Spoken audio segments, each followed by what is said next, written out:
Chapitre 10. Début de carrière. 12 août, 19 septembre 1999. La seconde semaine du mois d'août, 15 jours à peine après son entretien d'embauche, Harry reçut un courrier du ministère. Très occupé par ses travaux d'aménagement, il en avait presque oublié qu'il attendait la réponse du bureau des Aurores. Il en resta stupéfixé d'angoisse. Une main passa dans son champ de vision et détacha la lettre de la patte du messager. Il entendit le froissement du parchemin, puis il reçut une bourrade dans le dos. « C'est malin, » fit la voix de Ron. « T'avais réussi à me faire peur. Évidemment qu'ils t'ont pris. Tu commences le lundi 6 septembre. » De soulagement, Harry s'effondra sur une chaise. « Ne me fais plus des angoisses pareilles, » grommela Ron. « T'as été pire qu'Hermione sur ce coup-là. J'ai perdu 2 kilos cette semaine, moi. » Il alla claironner la bonne nouvelle à ses parents, mais comme Arthur et Molly n'avaient jamais douté du succès de Harry, ils accueillirent l'information avec joie, mais sans grande surprise. De son côté, Harry s'empressa d'écrire à Ginny et alla rendre visite à son filleul. Quand il lui expliqua qu'il allait devenir Aurore, comme la maman de Teddy, Andromeda, toujours si réservée, détourna la tête pour cacher son émotion.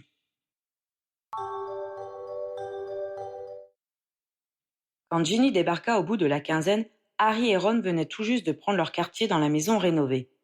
Ron avait invité Hermione et ils se retrouvèrent tous les 4 pour le dîner du vendredi soir. De façon naturelle, lorsqu'Hermione exprima son intention d'aller se coucher, elle dit bonsoir à Harry et Ginny et se dirigea vers l'escalier, suivie par Ron. Les 2 autres se regardèrent en souriant et montèrent également à l'étage en se tenant la main. Eux aussi, pressés de profiter de l'intimité de la chambre de Harry. Il était plus de 10 heures, le lendemain matin, quand les 2 couples se retrouvèrent pour le petit déjeuner. Ils passèrent la journée ensemble, à lire ou discuter dans le salon. Harry apprécia cette quiétude, ainsi que le contact quasi permanent qu'il gardait avec sa petite amie. Ron ne parut pas s'en offusquer, sans doute trop occupé à voler des baisers à Hermione. Ils allèrent déjeuner au terrier le dimanche midi, d'où Ginny repartit le soir pour Holyhead. Harry s'étonna de la facilité avec laquelle la quasi-installation de Ginny chez lui avait été entérinée. En effet, après s'être impliquée dans la remise en état de la maison, Molly sembla, contre toute attente, bien accepter le départ de ses derniers enfants. Elle se contenta de présenter comme incontournable leur présence à sa table chaque dimanche pour le déjeuner. Un après-midi où Harry était allé donner un coup de main à Ron et George au magasin cependant, les jeunes gens apprirent de la bouche de Créature que Molly était venue dans leur sanctuaire. Harry espéra qu'elle n'avait pas inspecté sa chambre, car les affaires intimes de Ginny y traînaient, mélangées aux siennes. Ron eut la même pensée. « Elle n'est pas montée à l'étage, au moins !» s'écria-t-il. « Créature est un elfe de maison compétent !» protesta leur serviteur avec indignation. « Personne ne va dans les appartements des jeunes maîtres en leur absence. Mais Créature a jugé bon de laisser Madame Molly entrer dans la cuisine. Elle est venue apporter du gâteau de potiron aux amandes. » Ron, dont c'était le péché mignon, oublia tout ce que sa génitrice aurait pu découvrir et ses yeux se mirent à la recherche du plat maternel. « Le jeune monsieur ne doit pas manger maintenant, » s'insurgea l'elfe. « Créature a fait un bon ragoût pour les maîtres. »« T'inquiète, » le rassura Ron, la bouche pleine. « Sers ton ragoût, je vais m'en charger. »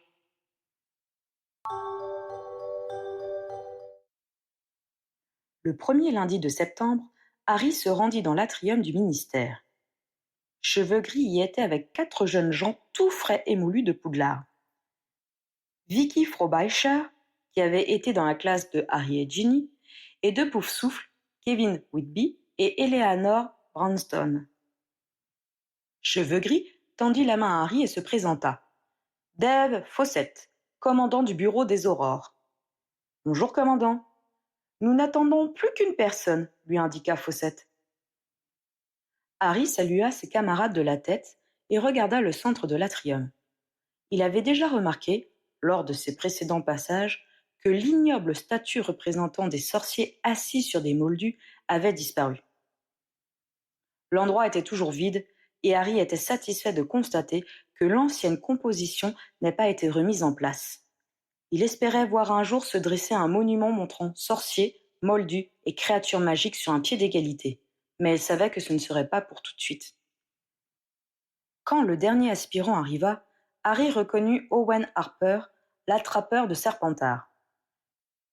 Les deux garçons échangèrent un sourire crispé, leur rivalité au Quidditch les ayant opposés toute l'année passée. Fawcett les mena vers le comptoir d'accueil où ils furent enregistrés pour ne pas avoir à confier leurs baguettes. Ils prirent ensuite l'ascenseur pour se rendre au second niveau. Ils traversèrent le spacieux bureau des Aurores sous le regard de leurs nouveaux collègues. Harry regretta son chapeau à larges bords, qui le protégeait avec plus ou moins de succès de la curiosité qui accompagnait inévitablement ses sorties publiques. Il espéra que l'effet de surprise s'estomperait vite et que ceux qui seraient désormais ses collègues constateraient bientôt qu'il n'avait rien de bien particulier. Les nouveaux arrivants furent introduits dans ce qui devait être le bureau de Fawcett. Celui-ci passa derrière sa table de travail et s'adressa à eux. Soyez les bienvenus au bureau des Aurores. Aujourd'hui va commencer votre formation qui durera 3 ans. En tant qu'aspirant, vous aurez non seulement à suivre un aurore confirmé, mais vous devrez aussi passer chaque année des épreuves théoriques qui nous permettront d'évaluer votre prise de connaissance. Les missions pour lesquelles vous serez formés sont observation pour repérer les actes de magie noire et les crimes de sang, enquête pour en identifier les auteurs, traque et arrestation des criminels connus, protection des personnalités du monde magique. Des questions ? Aurons-nous des cours à suivre ? Demanda Vicky Frobisher. C'est votre équipier qui vous évalue et vous dispense les enseignements dont vous aurez besoin. Vous serez cependant parfois réunis pour vous entraîner entre vous. Des coups furent frappés à la porte et 5 personnes entrèrent. Ah, voici vos instructeurs. Aucun d'eux n'était complètement inconnu à Harry, puisqu'ils avaient, comme lui, participé à la bataille de Poudlard et qu'à ce titre ils s'étaient croisés 1 ou 2 fois l'année précédente. L'un d'eux était Cheveux Noir, qui faisait partie du jury lors de l'entretien qu'il avait passé 1 mois auparavant. Fawcett le présenta en premier. Voici Stanislas Pritchard. En tant que sous-chef de notre bureau, il est mon bras droit. Il s'occupera de Potter.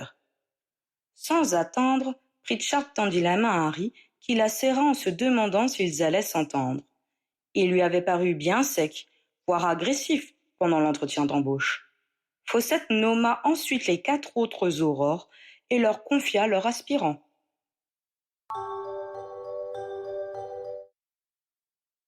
Le premier jour, Harry ne quitta pas le QG. On lui montra où était son bureau et comment obtenir des fournitures. Il fut initié au système de classement des dossiers et remplit quelques papiers administratifs. Ensuite, il alla déjeuner sur le chemin de traverse avec son instructeur. « Profites-en », le prévint Pritchard. « La plupart du temps, ce sera un sandwich sur un coin de table. » Ils avaient utilisé le réseau de cheminettes pour parvenir au chaudron baveur et avaient remonté la rue Sorcière pour se trouver un restaurant. Une fois qu'ils furent installés, Pritchard fit remarquer. « Je suppose que c'est toujours comme ça ?» « Pardon ?» demanda Harry. « Les gens qui se retournent sur ton passage. »« Plus ou moins, oui, » répondit-il d'une voix contrite. Harry avait l'habitude de ces manifestations. Où qu'il aille sans se déguiser, on le suivait des yeux, on le désignait du doigt et on murmurait « C'est Harry Potter » aux enfants. Quand ils arrivaient à croiser son regard, les sorciers le saluaient d'un signe de tête, et certaines sorcières allaient même jusqu'à esquisser une révérence. On le laissait doubler les queues, et il devait insister pour payer ses achats dans les magasins. Ces derniers mois, il avait opté pour la vente par correspondance, en utilisant le nom de Ron. Quand il ne pouvait pas faire autrement, il rendait les saluts d'un petit geste de la tête et opposait une fin de non-recevoir la plus brève possible aux sollicitations diverses, demandes d'autographes notamment. « Va falloir remédier à ça, » déclara Stanislas Pritchard. « Y a un moyen ?» interrogea Harry avec espoir. « Bien sûr, nous ne sommes pas si nombreux. Tu penses bien que ceux qui cherchent à contourner la loi nous connaissent bien? Alors on a nos petits trucs. Cet après-midi, je te donnerai ton premier cours de filature et tapinois. Harry eut un coup au cœur en entendant ce libellé. Tonks lui en avait parlé lors de leur première rencontre. De retour au ministère, Pritchard fit asseoir Harry à son propre bureau et lui tendit un miroir. Le jeune homme le contempla d'un air interrogateur. C'est un truc dont se servent les filles pour se pomponner, expliqua son instructeur, comme si son apprenti ignorait ce que c'était. Harry lui jeta un regard méfiant. Tu ne rigoles jamais? C'est dommage. Bon, tu connais la métamorphomagie? Oui, répondit Harry, s'abstenant de préciser qu'il avait tenu un expert la veille sur ses genoux. Chez de très rares sorciers, c'est un don naturel. Pour les autres, on utilise la baguette et on se modèle un nouveau visage, touche par touche. Harry se souvint qu'Hermione avait ainsi métamorphosé Ron le jour où il s'était introduit chez Gringotts. Il existe plusieurs formules en fonction de ce qu'on fait, se remémora-t-il. Exactement, approuva Pritchard. Allez, applique très doucement ta baguette sur ta pommette droite en disant abscessus. Harry fixa le miroir et s'exécuta. Sa joue doubla subitement de volume, heureusement sans autre sensation qu'un léger picotement. Tu y es allé un peu fort. Recommence de l'autre côté avec un tapotement plus doux. Au bout de 10 minutes, Harry était effectivement méconnaissable, mais pas spécialement discret pour autant. Il est rare que les gens résistent au plaisir de dévisager les citrouilles sur pattes. L'effet dure combien de temps? Demanda Harry qui n'arrivait pas à se souvenir ce qu'Hermione avait dit à ce sujet. Une dizaine d'heures, au plus. Quoi? Mais je ne peux pas rester comme ça. Au moins tu seras motivé pour apprendre rapidement. Oh non, gémit Harry, effondré. Il n'osait pas penser à ce que Ron allait en dire. Même une amitié de 10 ans ne pourrait l'empêcher d'être mort de rire. Peut-être allait-il servir de modèle à une nouvelle farce? Il voyait déjà Ron et George commercialiser les pilules Harry Potiron pour Halloween. Harry, c'est toi? Fit la voix d'Angelina Johnson. Il y a des chances, à moins que Harry n'ait prêté ses lunettes à un crapaud buffle, commenta Cine. Je suis sûre que c'était pareil pour vous, grommela Harry. C'est sa voix en tout cas, nota Alicia. On peut la changer aussi, précisa Pritchard. Là encore, il faut du doigté, si tu ne veux pas te retrouver avec un timbre de soprano pendant une semaine. Harry s'était attendu à un entraînement difficile, mais cela dépassait toutes ses prévisions. On était déjà en fin de journée, et son instructeur lui permit de rentrer chez lui. Harry se prépara mentalement à subir le regard ébahi des fonctionnaires sur le chemin qui le mènerait aux cheminées de départ. Il se leva en soupirant et se dirigea vers la porte, sous le regard goguenard de ses collègues. Il allait l'ouvrir quand Pritchard lui lança. « Tu ne connais pas Finite Incantatem » ? « Bien sûr que si, s'offusqua le survivant. « Qu'est-ce que tu attends alors » demanda-t-il alors que les autres aurores éclataient de rire.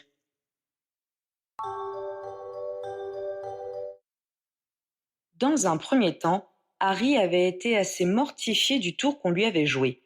Il s'était demandé si son instructeur avait une dent contre lui, mais les jours suivants, il put voir qu'il n'était pas le seul à se retrouver dans une situation ridicule, car les autres jeunes aspirants furent également victimes de plaisanteries semblables. Vicky Frobisher fut baladée dans tout le bureau à la recherche d'une plume effaceuse qui n'existait que dans l'imagination de son instructeur. Kevin Whitby fut envoyé pendant un quart d'heure monter la garde devant Gringotts avant qu'il ne reçoive un hibou pour lui rappeler que les gobelins étaient renommés pour se protéger tout seuls. Harry admit que ce n'était pas spécialement méchant, juste une façon de les obliger à ne pas rester passifs face aux instructions qu'on leur donnait. Ils devaient les recouper avec ce qu'ils connaissaient déjà, repérer les incohérences et les faire remarquer. Plus tard, Pritchard lui expliqua que cela faisait partie de leur formation d'enquêteur. Le second jour, Harry s'appliqua à perfectionner ses sorts métamorphomagiques. En fin de matinée, il arriva à se confectionner un visage humain. Très laid, mais humain. Pas mal, approuva son partenaire. Maintenant ajoute un petit coup de dentes aguamento et de nas diminuendo pour équilibrer le tout. Harry apprit à changer la forme de son visage, se faire pousser les dents, allonger ou rétrécir son nez, puis à modifier la couleur de cheveux. Il lui restait toujours sa cicatrice, mais avec une bonne frange, elle ne se remarquait pas. Il appliqua également un peu de métamorphose sur ses lunettes pour les rendre moins reconnaissables, et il réussit même à moduler sa voix. Le 3e jour, son instructeur lui donna des portraits de criminels et lui conseilla de s'imaginer un nouveau visage qui mélangerait plusieurs personnes. Après des heures de travail, Harry avait mis au point une figure assez neutre pour ne pas attirer l'attention. Cheveux filasses avec franges, nez un peu plus gros que l'original, yeux plus ronds, front bombé. Il n'avait pas l'air bien malin, mais Pritchard parut satisfait.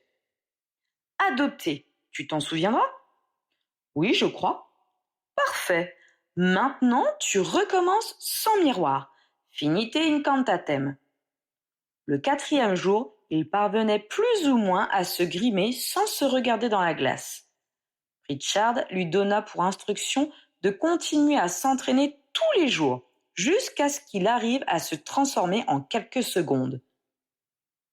Les effets des sortilèges ne tenaient pas plus de 2 heures. Il fallait donc savoir les renouveler de façon discrète et rapide. Les gens ne vont pas trouver bizarre que je m'absente toutes les 2 heures? Demanda Harry. Si tu bois suffisamment de bière au beurre, tu auras un alibi, lui répliqua Pritchard.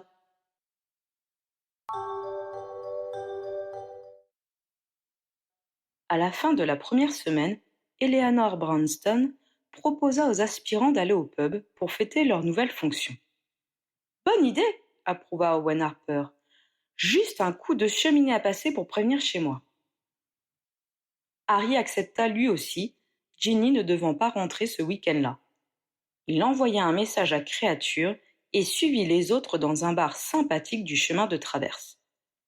Ils commencèrent par échanger leurs impressions sur leur première semaine. Tout en écoutant ses comparses d'une oreille distraite, Harry songea qu'il s'était senti très bien les jours passés et qu'il avait beaucoup apprécié l'ambiance du bureau des Aurores. Un peu d'introspection lui fit comprendre pourquoi.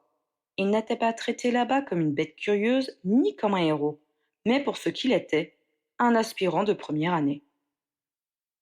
Son instructeur l'évaluait sévèrement, mais sans animosité, et lui enseignait ce qu'il ne connaissait pas. Les Aurores lui jetaient des regards empreints de curiosité, mais aucun n'avait sollicité d'autographe, ni n'avait évoqué ce qui le rendait célèbre. Harry se demanda s'ils avaient reçu des consignes en ce sens.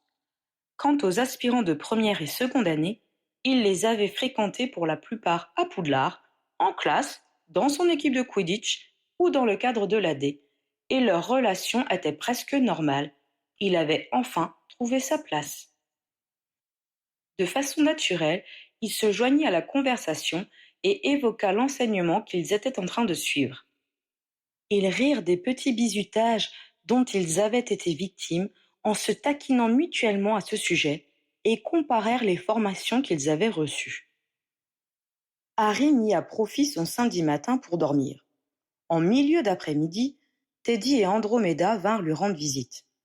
L'enfant apprécia la chambre qui avait été mise à sa disposition et les jouets qui y avaient été rangés. Finalement, Harry proposa de le garder pour la nuit.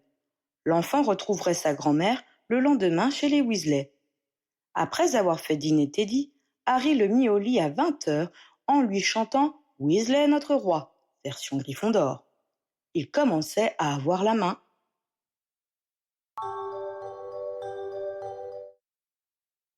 La semaine suivante, Pritchard l'emmena surveiller une boutique qu'il soupçonnait de faire des trafics pas très orthodoxes.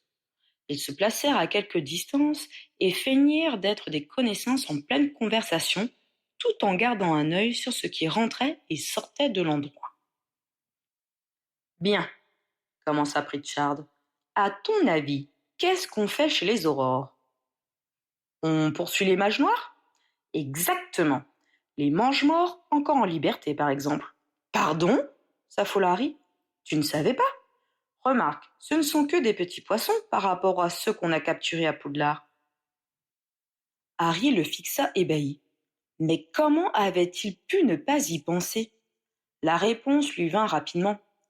Parce qu'Hermione ne lui en avait pas parlé. Or, depuis un an, il comptait sur elle pour lire la presse à sa place et lui indiquer ce qui se passait dans le monde sorcier. Mais pourquoi n'avait-elle pas abordé ce sujet devant lui? Ils sont en fuite? demanda-t-il. 4 ou 5 qui ont quitté le pays. On doit donc rester vigilant et les reconnaître s'ils reviennent. Tu as regardé la fiche des criminels recherchés sur le mur du QG, non? Oui, Harry l'avait vu et avait même pensé que son portrait avait dû y être exposé durant l'année des ténèbres. Il y a marqué « individu particulièrement dangereux », souligna-t-il sobrement. Ça veut dire mange-mort. On utilise le terme officiel, pas le nom pompeux qu'ils se sont eux-mêmes attribués. Et il en reste en Angleterre? Quelques-uns, mais heureusement ce ne sont pas les plus dangereux. En tout cas, ils se font discrets et il y a peu de chances qu'ils tentent quoi que ce soit sans personne pour leur dire quoi faire. On n'a pas peur qu'ils attaquent des gens, comme l'ont fait Croupton et Bellatrix Lestrange avec les longs du bas, s'inquiéta Harry. Si on a permis que la photo du corps de tu sais qui soit à la une de tous les journaux, c'est pour éviter ça. Et maintenant qu'1 an est passé, on pense que cela n'a plus trop de chances d'arriver. Harry hocha la tête. Il n'avait pas lu la presse le lendemain de la bataille de Poudlard. Il avait dormi une grande partie de la journée et était allé faire connaissance avec Teddy. Il n'y a pas que les mange-morts officiels, continuait Pritchard. On surveille aussi régulièrement ceux qui ont réussi à se faire acquitter, voire qui n'ont pas été inquiétés du tout, mais que nous suspectons d'avoir agi. Comme les Malfoy, propose Harry. Par exemple. Si tu as des éléments inédits sur eux, n'hésite pas à en parler. Harry en avait, mais il n'était pas sûr d'avoir envie de les livrer. Moins il pensait à eux, mieux il se portait. Cela dit, comme ça fait 1 an et qu'on a peu de chance de les coincer, reprit Pritchard, ils ne sont plus notre priorité. On a plus urgent maintenant. Les crimes de sang? récita Harry, se souvenant du discours de bienvenue de son commandant. C'est ça, car la brutalité n'est pas l'apanage des mange-morts.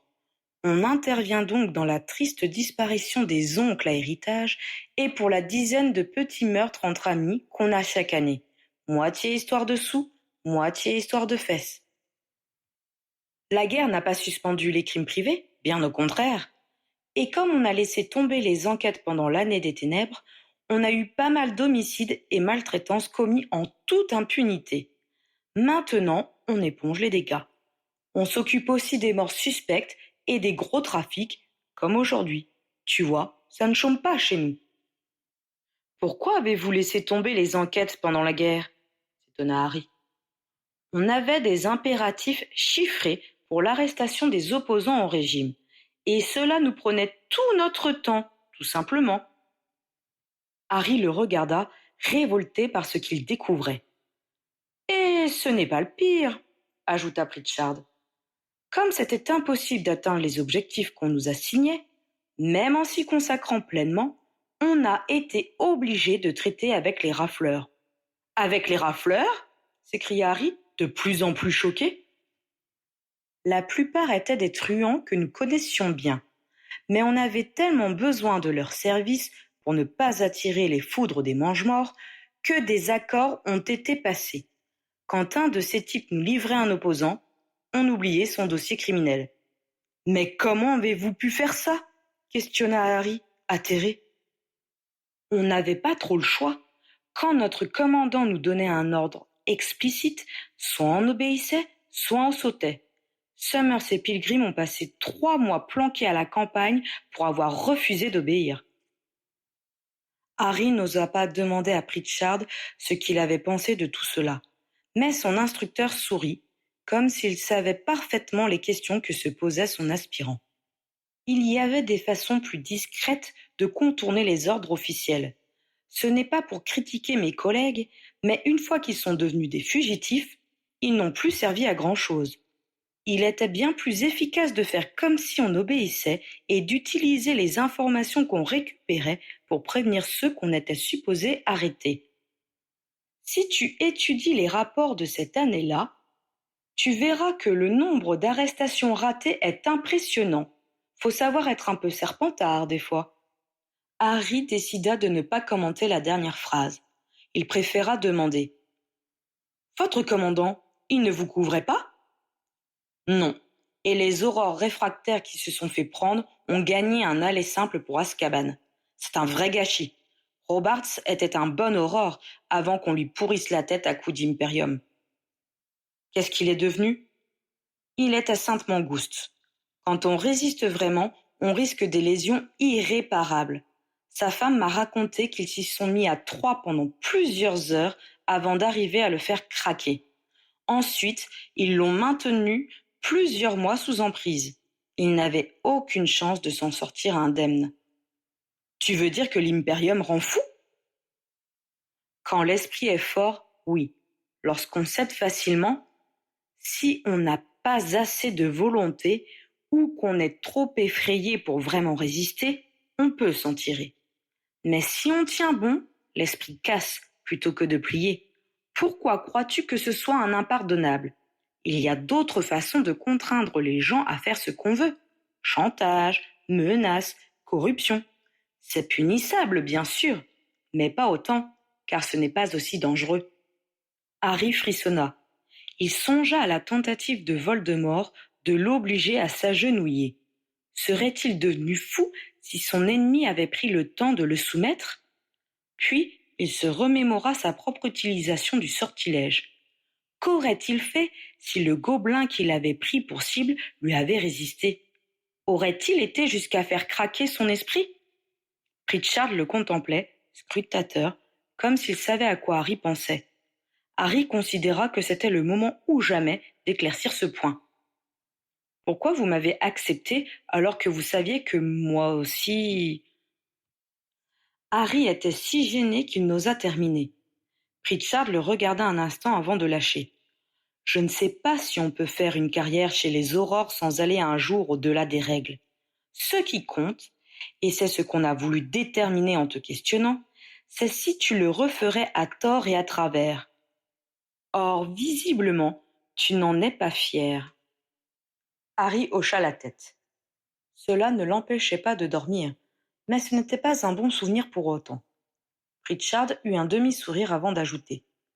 Shacklebolt n'est pas du genre à donner des ordres en dehors de ses attributions. Non, surtout pas. Ce n'est pas pour rien qu'on l'appelle le père gratte-sec au ministère. C'est notre monsieur nettoie-tout de la corruption et des passe-droits.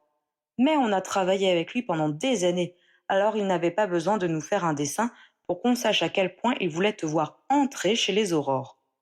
Ça faisait un autre point pour toi. Et puis, si tu crois qu'on peut se permettre de ne pas prendre le vainqueur de tu sais qui...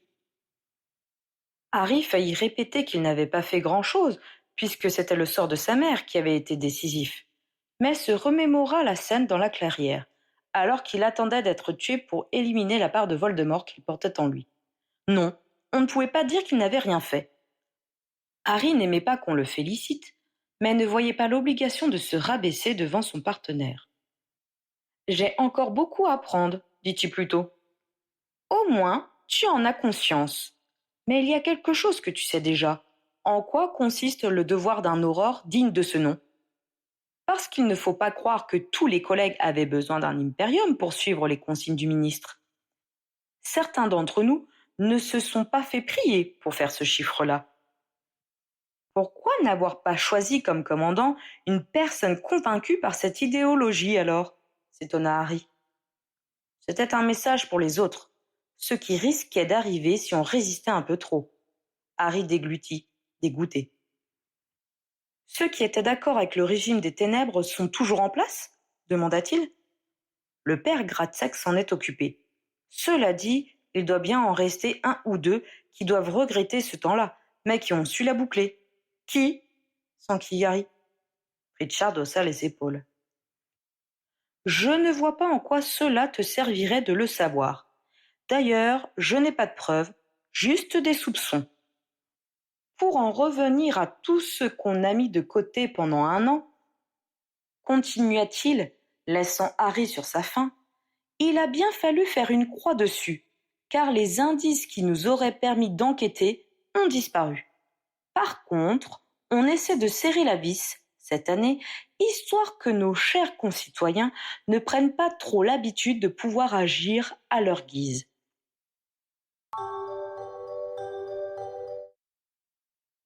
Le vendredi soir suivant, Ginny et Hermione rejoignirent Harry et Ron au square Grimmauld. Ce ne fut que le lendemain matin que le jeune Aurore descendit du nuage de félicité causé par le retour de son ami et qu'il rapporta aux autres ce qu'il avait appris sur les mangements en liberté. Ginny et Ron parurent horrifiés, mais Hermione hocha la tête, d'un air blasé. « Tu étais au courant ?» lui reprocha Harry. « Pourquoi tu ne nous en as pas parlé ?»« Et qu'aurais-tu fait ? On a joué notre rôle, cela ne nous regarde plus, sauf toi en tant qu'Aurore depuis 2 semaines. Et puis, ce ne sont pas les plus audacieux, ni ceux qui sont prêts à prendre des initiatives qui ont réussi à nous échapper. Tu n'avais pas besoin de t'inquiéter pour ça. » « Mais quand même, » protesta Harry.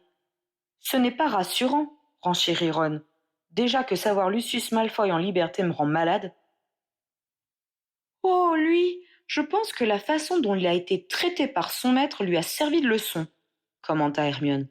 « Et puis, il est loin d'avoir l'influence qu'il avait auparavant.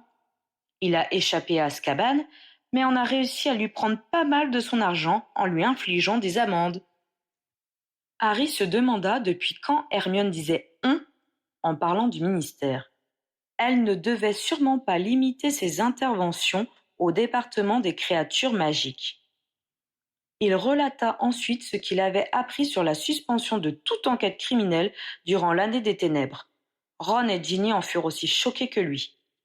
« Inutile d'espérer qu'on en parle dans les journaux !» s'écria Ron.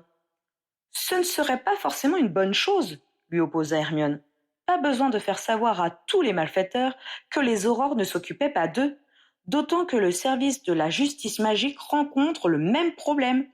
Il écluse les procès d'il y a 1 an. »« Je ne savais pas que tu avais changé de service, » la taquina Harry. « C'est Susan Bones qui me l'a dit, » répliqua Hermione. « Tu as des informateurs partout, s'étonna Ginny. « Presque. Être la meilleure amie du survivant est une bonne carte de visite pour se faire inviter à déjeuner. Ils sont tellement fiers d'être vus avec moi que je peux poser toutes les questions que je veux. » « On me demande souvent si je suis le Weasley qui était avec Harry pendant l'année des ténèbres, » confirma Ron. « Quand ils m'interrogent pour savoir où on était, je réponds que si je le leur révèle, ils auront la visite des oubliators dans l'heure qui suit, alors ça les calme. »« Et toi, Ginny ?» s'inquiéta Harry. « On t'embête avec ça ? » ?»« Quand on me pose des questions sur toi, je dis que je ne te vois plus. La plupart croient qu'on a rompu. C'est plus simple pour moi. » Constatant son expression, elle adopta un air confus et lui prit la main. Cela ne suffit pas à consoler totalement Harry. Il savait que Ginny n'aimait pas se prévaloir de ses relations avec lui, mais elle se sentit quand même un peu blessée qu'elle le considère comme un handicap à cacher. Sans doute pour changer de sujet, Ginny les informa que le dimanche suivant, les Harpies en seraient à leur avant-dernier match de championnat. Elles joueraient pour la 2e place la semaine suivante, voire la première, en fonction du résultat de l'équipe de Flaquemart durant leur match du samedi. Elle avait des billets pour toute la famille et ils lui promirent qu'ils viendraient soutenir son équipe. Elle leur expliqua que sa propre formation n'avait pas encore commencé. Elle devait attendre la fin de la saison, mais qu'elle faisait au moins 2 heures de gymnastique tous les jours sans exception pour se mettre à niveau. Harry était supposé être en forme, lui aussi, et son instructeur lui avait indiqué que tous les aurores devaient consacrer 3 heures par semaine à un entraînement sportif, 6 heures pour les aspirants. « Mais on a rarement le temps de les faire, » l'avait prévenu Pritchard. « Le commandant n'y regarde pas de trop près, sauf pour les bleus comme toi, car il est essentiel que vous appreniez nos techniques. Donc toi, tu fais tes 6 heures, même si ça t'oblige à faire des heures sup. Il avait eu son demi-sourire, et Harry avait compris que c'était une blague. Il lui avait fallu quelques jours de plus pour comprendre que les heures supplémentaires étaient monnaie courante chez les aurores, entraînement ou pas.